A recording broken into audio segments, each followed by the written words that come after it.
Fala aí galera, beleza? Sejam bem-vindos a mais um vídeo do nosso canal. O vídeo de hoje, vamos trocar uma ideia sobre o HGCR, mais um mês acompanhando. Esse fundo teve uma queda na distribuição, já vinha sendo anunciada pela gestão, que eles estavam revendo o patamar e tal. A gente já vinha comentando isso aqui, né, que poderia acontecer. É normal, né, galera? Faz parte, é assim mesmo. Fundo 64 mil cotistas, a cota tá próximo de 103, tal, por aí, né, variando. Pagou R$ 1 por cota, tem a liquidez tá boa, tem nem o que falar, né? E 104 mil cotistas, segue aumentando devagarinho. O fundo teve um resultado de 97 cents no mês, então por isso que eles baixaram, para ficar mais próximo do recorrente. Aí usa 3 centavinhos aqui, ali, e o fundo vai trabalhando.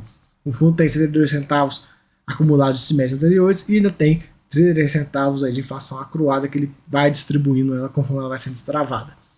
Ele comenta, né, que trabalharam durante outubro para definir o novo patamar de distribuição, que foi R$ 1, conforme já comentamos, e no mês ele fez algumas movimentações, ele comprou e vendeu e recomprou esse CRI JFL. Por que ele fez isso? Para destravar essa inflação monetária acruada que está dentro dele. Então assim, olha só que interessante, o fundo reduziu o patamar de distribuição, certo? E ainda está tendo que girar CRI para poder destravar resultado, né? Então, vocês verem, né? Esse patamar, até esse patamar de R$ 1 aí, a gente tem que ficar esperto para ver se ele vai se sustentar. Conforme o tempo for passando, a gente vai conversando para ver onde é que isso fica. E ele vendeu 1,3 milhões de cotas de fundo imobiliário com prejuízo. E tá com a setinha por quê? Porque nesse mês a gente vai ver aquela coisa, né? Muito se falou por conta da situação que envolveu o SNCI, daquele conflito de interesses e tal. E eu tenho essa política, galera, que pra mim, fundo de CRI tem que ter CRI, cara. Não tem que se enfiar em fundo imobiliário. Não, todo fundo que faz isso, cara, não dá certo. O resultado não vem, né? E é aquela coisa, se for para comprar outros fundos imobiliários, que compre um FOF, né? Não compre fundo de CRI. Não faça esse fundo de CRI. Só um ponto a destacar antes da gente ir nesse assunto mais a fundo. Olha aqui 23. Olha quanto que foi de receitas não recorrentes no ano. 16 milhões de reais. 10% praticamente das receitas recorrentes.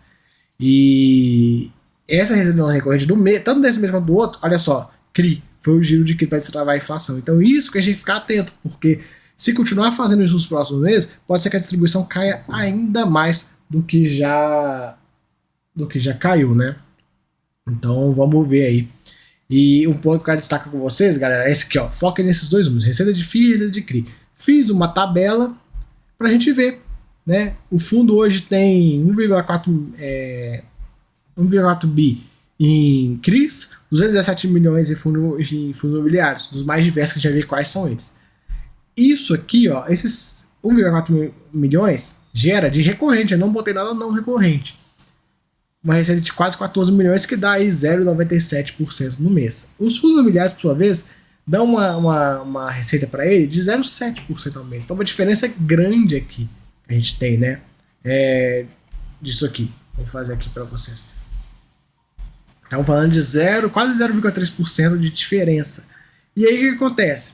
Se o fundo fosse 100% CRI, essa parcela de 217 milhões que está em fundos imobiliários rendendo 1,5 milhão, se isso aqui fosse CRI, com essa mesma rentabilidade aqui de 0,97, estaria rendendo 2 milhões, ó. 217 milhões vezes 0,97, 2 milhões, que dando no final dá quase 600 mil de diferença. Então por isso que eu bato tanto na tecla de fundo de CRI, tem que ter CRI, cara, não dá. E olha só, hein, a carteira de fundo imobiliário dele ainda tem bastante coisa de papel no meio, né? Claro que a maior posição é o SPVJ, que é um fundo de tijolo, tem nada a ver com as calças, né, posição grande. Vamos torcer para essa posição virando HGRU, eles executarem um ganho de capital, né, e pegarem esse dinheiro todo, e ser lindo ver eles pegarem esse dinheiro todo e comprar CRI com eles, seria maravilhoso. Então, o fundo gerou 97, pagou aí R$ 1, usou 3 centavos da reserva, e a gente vê, né, que o não recorrente CRI está presente neste ano todo.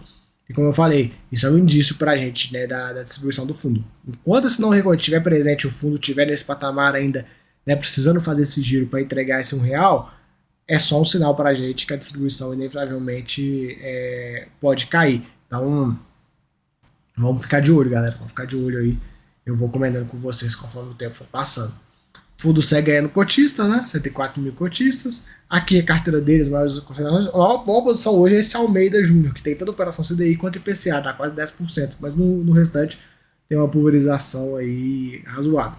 A questão do composição do patrimônio, a gente vê 1,4 bi em CRI, 217 milhões em fundos imobiliários, sendo que metade é SPVJ. Eu espero aí que eles consigam fazer um ganho de capital interessante com essa posição, né?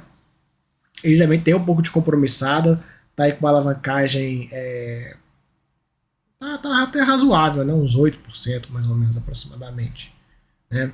E essa alavancagem é uma despesa acumulada que o fundo tem que ir pagando conforme ele for recomprando as operações, né? Hoje ele segue aumentando a participação em inflação, né? Já se preparando para a queda da Selic e tudo.